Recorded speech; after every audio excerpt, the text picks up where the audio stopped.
Manager വന്നാ? കൊറേ കാലമായി വന്നിട്ട്. ആണേ, എവിടെയായിരുന്നു നിങ്ങൾ ഇതുവരെ? ഞാൻ ഇവിടെയൊക്കെ തന്നെ ഉണ്ടായിരുന്നു. സൈറ്റിൽ പോയിട്ട് ജംഗ്ഷനിൽ വന്ന് നവാസൊരു ചായ കുടിച്ചോണ്ടിരിക്കായിരുന്നു. നാളത്തെ പണിയെ പറ്റി സംസാരിച്ചോണ്ടിരിക്കായിരുന്നു. എന്ത്? ഞാൻ ജംഗ്ഷനിലൂടെയല്ല വന്നിട്ട് നിങ്ങളവിടെ കണ്ടില്ലല്ലോ. നീ ജംഗ്ഷനിൽ അല്ലല്ലോ വന്നു. ഞാൻ ജംഗ്ഷനിലേക്കാണല്ലോ, പിന്നെ കാണാത്തത് തന്നെ. നീ അപ്പൊ ജംഗ്ഷൻ വഴിയല്ലോ. പരസ്പരം നിങ്ങൾ അങ്ങോട്ടും ഇങ്ങോട്ടും കണ്ടില്ല, അത്രയല്ലേ ഉള്ളൂ. കുഴപ്പമില്ല.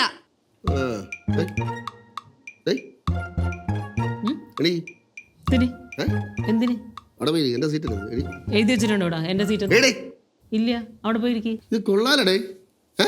കിടിക്കണ അമ്മ ഈ കസേര അധികം നേരം ഇരിക്കാനൊന്നും വേണ്ട കേട്ടോ. ആവശ്യമായിട്ട് ഐഡിയാസ് ഇങ്ങനെ ഇല്ല ഇല്ല സോറി, നീങ്ങിപ്പോയച്ചാ ഇരി. മനപ്പൂർവ്വമല്ല.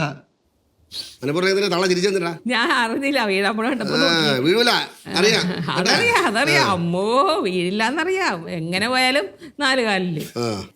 അല്ല, ഞാൻ പറയുന്നത് ഈ കസേരയിൽ അധികം നേരം ഇരിക്കണ്ടാന്ന്. ആവശ്യമായിട്ട് ഐഡിയാസ് ഇങ്ങനെ നിരന്ന് കയറും, അതുകൊണ്ട്. കറക്റ്റാണ്. എനിക്ക് ഇവിടെ ഇരുന്നപ്പോഴേ പിന്നെ എണീക്കാൻ തോന്നണില്ല. ഇവിടെ ഇങ്ങനെ കുത്തിയിരുന്ന് കണ്ട പരദൂഷണമൊക്കെ പറഞ്ഞ് കൊതിയും നുണയൊക്കെ പറഞ്ഞ് ഇവിടെ തന്നെ ഇങ്ങനെ ഇരിക്കാതെ അങ്ങനെ തോന്നിയില്ലേ?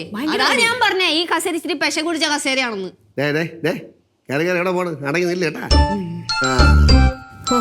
എനിക്ക് വയ്യ, എന്റെ പൊന്നോ, മടുത്തടാ. ഈ ജോലി, വീട്, പിന്നെ ഓരോ ബാധ്യതകള്, ഇതൊക്കെ തന്നെ എത്ര വർഷമായി ഇങ്ങനെ പോണതല്ലാണ്ട് വല്ല കാര്യവും നടക്കണ്ട. ഇതൊക്കെ ഒരു 2-3 വർഷം. അത് കഴിഞ്ഞ് ഇതൊക്കെ നിർത്തി സ്വസ്ഥമായിട്ട് വീട്ടിലിരിക്കണം. പടവലത്ത് പോയി നിൽക്കണം. എന്നിട്ട് എല്ലാവർക്കും കൂടെ അവിടെ ഉള്ള സ്ഥലത്ത് കൃഷിയൊക്കെ ചെയ്ത് സുന്ദരമായിട്ട് ജീവിക്കാം. ജോലി ചെയ്യാണ്ടിരിക്കാൻ പറ്റില്ലല്ലോ. അതിനുള്ള ശമ്പളം വാങ്ങിക്കൊണ്ടിരിക്കുകയല്ലേ എല്ലാ മാസവും. അതല്ലെന്നേ, എങ്ങും കൂട്ടിമുട്ടണില്ല. കിട്ടണ പൈസ തികയണില്ല. ഓരോ മാസം ബാധ്യതകൾ കൂടിക്കൊണ്ടേയിരിക്കുക.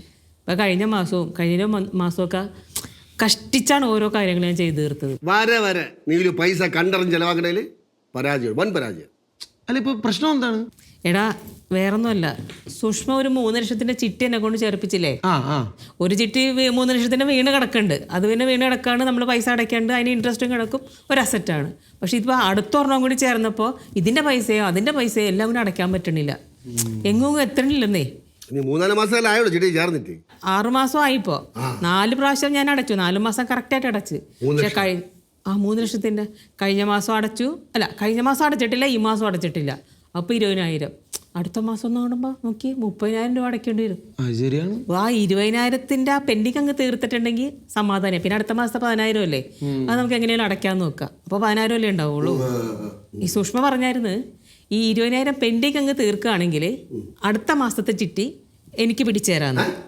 ഈ പെൻഡിങ് 20,000 രൂപ ഉണ്ടല്ലോ ഇപ്പൊ കിടക്കണേ, കഴിഞ്ഞ മാസത്തെയും ഈ മാസത്തെയും, ആ പെൻഡിങ് തീർക്കുകയാണെങ്കിൽ അടുത്ത മാസത്തെ ചിട്ടി, അതായത് അടുത്ത മാസം വിളിക്കുന്ന ചിട്ടി എനിക്ക് പിടിച്ചു തരാമെന്ന് പറഞ്ഞ്.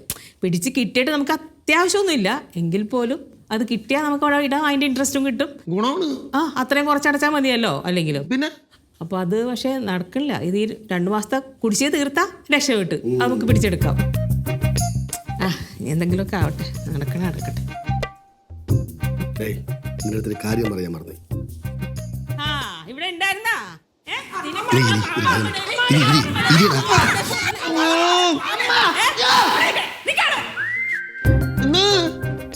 ഓടിയല്ലേ?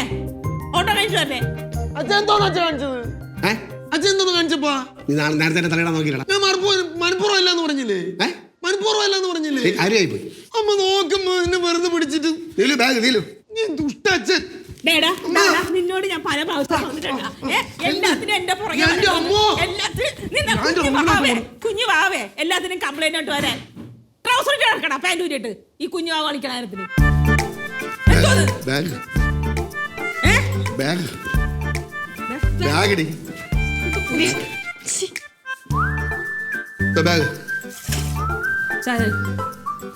ചായ ഇട്ടില്ലേ? ഇത് ഇല്ല, ചായ ഇടാൻ പോയപ്പോഴേ അമ്മ വന്നത്.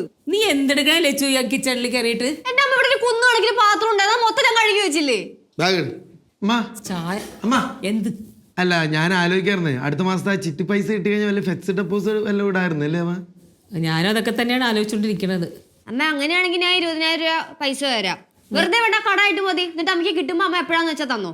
അത് വേണ്ട ലച്ചു, നിന്റെ കയ്യിലെ പൈസ എടുത്ത് ചെലവാക്കാൻ നിൽക്കണേ. ഞാൻ അത് എവിടെന്നെങ്കിലും മറിച്ചോളാം. അമ്മ ആ. അമ്മ ഞാൻ ഒരു 10,000 രൂപ വരാം, അമ്മ എനിക്കൊന്നും തിരിച്ചു തരണ്ട, ഞാൻ തരാം. എടാ നിന്റെ കയ്യിലെ പൈസ നിന്റെ കയ്യിൽ തന്നെ ഇരിക്കട്ടെ, അത് നീ എടുത്ത് ചെലവാക്കണം. വേറെ എന്തെങ്കിലും അത്യാവശ്യം വരെ നമുക്ക് എടുക്കാം. ഇത് ഞാൻ എന്തെങ്കിലും ചെയ്തോളാം. ബാഗ് വീഴാ ഇവിടെ. ഓ, എന്തോന്നാ നിനക്കിത്? ഇത്രയാണ് ബാഗ് ബാഗ് എന്ന് പറഞ്ഞത്, പിന്നെ അങ്ങോട്ട് പിടിക്കാതെ. ഈ ബാഗ് എന്ന് പറഞ്ഞ് കരയണ എന്താ? സത്യം പറ. സ്വർണ്ണം കിരിപ്പുണ്ട്, വല്ല പൈസ എടുത്തോ പൈസ. പിന്നെ അതിന്റെ സ്വർണ്ണക്കട്ടി അടിക്കി വെച്ചേക്കോ എടുക്കാം. ആ ഇതിനകത്ത് സ്വർണ്ണക്കട്ടി ഉണ്ട്. ആ അതറിയില്ലേ? ചിലപ്പോ മിഠായിയാണ്. ആ ചിലപ്പോ മിഠായി കൊഞ്ച് കുറച്ച് കൂടുന്നുണ്ട് നിനക്ക്. നീലേ ഈ 20,000 കുടിശ്ശ അടച്ചല്ലേ, അടുത്ത മാസം ചിട്ടി കിട്ടുമല്ലേ? പിന്നെ കിട്ടും. സുഷ്മയുടെ ഇടപാടല്ലേ. ഇപ്പൊ 3-ാം തീയതി നമ്മൾ ചിട്ടിയുടെ പൈസ അടച്ച, 3-ാം തീയതിയാണ് ഡേറ്റ് ചിട്ടിയുടെ പൈസ അടച്ചു കഴിഞ്ഞിട്ടുണ്ടെങ്കിൽ 4-ാം തീയതി എന്റെ അക്കൗണ്ടിൽ പൈസ വരും. അടിപൊളി. അമ്മ ഞാനൊരു കാര്യം പറയണേ, എൻ്റെ കയ്യിൽ 10,000 രൂപ ഞാൻ ഇടാം, വേറെ ആരെങ്കിലും ചോദിച്ചാൽ ഒരു 10,000 രൂപ കൂടി കിട്ടും, അങ്ങനെ അമ്മയ്ക്ക് മൊത്തം തരാം. എനിക്ക് അടുത്ത മാസം ശമ്പളം കിട്ടിയില്ലേ, പിന്നെന്ത്? നീ എന്തിനാണ് ഈ പേരും പറഞ്ഞ് വെറുതെ കടം മേടിക്കണേ? ഞാൻ പറഞ്ഞല്ലോ ഞാൻ എന്തെങ്കിലും ചെയ്തോളാന്ന്. അവിടെ ഇരിക്കട്ടെ ആ കയ്യിലിരിക്കണ പൈസ. പാറു ആ കേശുവിനെ ശിവനെ വിളിച്ചിട്ട് വന്നേ. അവര് കൂടി തള്ളിയില്ലേ? അവർ ഓടി തള്ളിയെങ്കിൽ കറങ്ങിട്ടൊക്കെ വരാതെ ഒന്ന് ഇരിപ്പുണ്ടാവും. ഇങ്ങോട്ട് വിളിച്ചോണ്ടോ ചെല്ല്. അതേ ഇനി ഓടരുതെന്ന് പറയണം, ഓടാതെ മര്യാദക്ക് ഇങ്ങോട്ട് വരാൻ പറയണം. കേട്ടോ പറഞ്ഞത്? ഓടിയിട്ടുണ്ടേ അടിയുള്ളൂ എന്ന് പറയണം. പറയോ? എന്നാ പോയി വിളിച്ചോണ്ടോ ചെല്ല്. നീലു സുഷമയുടെ ഇടപെടായോണ്ടേ ചിട്ടി അഡ്ജസ്റ്റ് ചെയ്ത് തരും. അത് പിന്നെ ഉറപ്പല്ലേ, കൃത്യമായിരിക്കും. അതല്ലേ ഞാൻ പൈസ ഇടാന്ന് പറഞ്ഞത്. ഡേയ്, നീ എന്തിനാ കുറെ പൈസ ഇടാന്ന് പറഞ്ഞത്? നീ പടേ, നീ ഞാൻ സാമ്പത്തിക തിരിമറി വിദഗ്ധനാ. പൈസ ഇടാന്ന് ഞാൻ പോണു സഹായിക്കാന്ന് ചോദിച്ചപ്പോ ഷോ ആയത്. നിന്റെ പൈസ വേണ്ട, പടാ.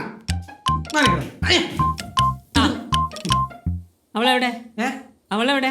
അവള് അമ്മ പേടിച്ച് വന്നില്ല. അമ്മ അടിക്കരുത്. എന്ത് പ്രശ്നം എന്തായി? പ്രശ്നം എന്തായി? രണ്ടുപേരും കൂടെ പാറമട പോയിരിക്കണം. എന്തിനാ പോയത്? ചൂണ്ടിടാനായിരിക്കും. ഞാൻ പല പ്രാവശ്യം പറഞ്ഞിട്ടില്ലേടാ, പാറമട പോവരുതും ചൂണ്ടിട്ട് എടുത്ത് നോക്കാൻ. വെറുതെ ചൂണ്ടിട്ടപ്പോ എന്ത് കിട്ടി? ചൂണ്ടിട്ടപ്പോ എന്ത് കിട്ടിയത്? ഒന്നും കിട്ടിയില്ല. അയ്യേ, എന്തോ കൊരപ്പെട്ടത്? അത് ഗോതമ്പാവ്. മുണ്ടേടാ, ചെറിയ പാറ്റ, ചെറിയ തവള, കുഞ്ഞു തവള കിടന്നേടാ, എന്തെല്ലാം കിട്ടുള്ളൂ അല്ലേ? നിങ്ങൾ ഉപദേശിക്കാനാണ് പോയത്, അല്ലെങ്കിൽ ഞാൻ വിചാരിച്ചു ഉപദേശിക്കായിരുന്നു. ഡാ പറഞ്ഞണ്ട പാറമട പോവരുതെന്ന്. പോയിനി ഇല്ല, ഇനി പോയി നല്ല ആഴമുള്ളത് അവിടെ. ആ മക്കളെ അങ്ങോട്ട് മറിഞ്ഞു വീഴുന്നുണ്ടല്ലോ. അയ്യോ കണ്ടിട്ടുണ്ടല്ലോ, വെള്ളം വീഴുന്നതിനുള്ള പാറോടെ കണ്ടിട്ടുണ്ടല്ലോ. അങ്ങ് ആഴ പോവും, പോകരുത് കേട്ടാ. ഇനി പോവില്ല. ആ ഇനി പോയി നോക്കട്ടാ, കിട്ടും. നല്ലത് മേടിക്കണ്ടേന്ന്. ആ പറയട്ടല്ലേ. ആ നീ പോണ നീ